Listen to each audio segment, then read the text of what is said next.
ಇಂದು ನಾವು ಕಂಪ್ಯೂಟರ್ ಬಳಸುವಾಗ ಕಂಪ್ಯೂಟರ್ನಲ್ಲಿ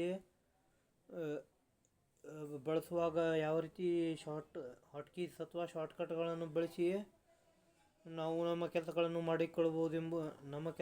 ಮಾಡಿಕೊಳ್ಳಬಹುದೆಂಬುದನ್ನು ತಿಳಿದುಕೊಳ್ಳೋಣ.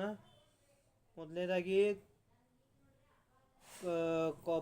ಯಾವುದಾದ್ರೂ ಪದವನ್ನು ಕಾಪಿ ಮಾಡಬೇಕಾದಾಗ ಆ ಪದವನ್ನು ಸೆಲೆಕ್ಟ್ ಮಾಡಬೇಕು.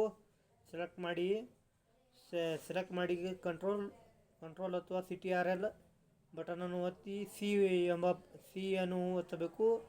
ಎಲ್ಲಿ ಪೇಸ್ಟ್ ಮಾಡುವಾಗ ಅದನ್ನು ಪೇಸ್ಟ್ ಮಾಡುವಾಗ ಕಂಟ್ರೋಲ್ ಅಥವಾ CTRL ಎಂಬ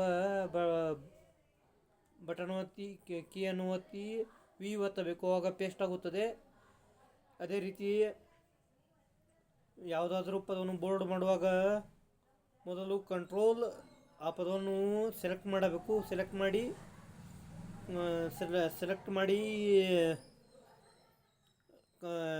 ಕಂಟ್ರೋಲ್ CTRL ಬಟನನ್ನು ಒತ್ತಿ ಬಿ ಎಂಬ ಬಟನ್ ಒತ್ತಬೇಕು.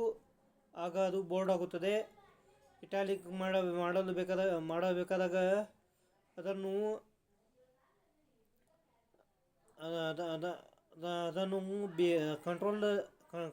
ಕಂಟ್ರೋಲ್ ಅಥವಾ CTRL ಬಟನನ್ನು ಒತ್ತಿ ಎಂಬ ಬಟನ್ ಒತ್ತಿದಾಗ ಇಟಾಲಿಕ್ ಆಗುತ್ತದೆ. ಯಾವುದಾದ್ರೂ ಟೈಟಲ್ ಅಥವಾ ಸಬ್ ಟೈಟಲ್ಗೆ ಅಂಡರ್ಲೈನ್ ಮಾಡಬೇಕಾದರೆ ಮೊದಲು ಕಂಟ್ರೋಲ್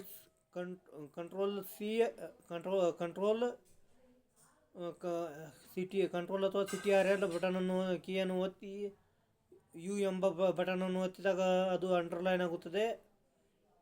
ಈ ರೀತಿ ಅಂದರೆ ಮೊದಲು ಸೆಲೆಕ್ಟ್ ಮಾಡಿ ಕಂಟ್ರೋಲ್ ಎಂಬ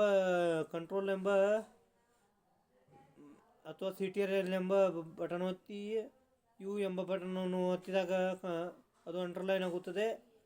ಈ ರೀತಿ ಮಾಡುವುದರಿಂದ ಮೌಸ್ ಬಳಸುವುದನ್ನು ಬಳಸಿ ಸಮಯ ವ್ಯರ್ಥ ಮಾಡುವುದನ್ನು ನಾವು ಇಲ್ಲಿ ತಪ್ಪಿಸಬಹುದು.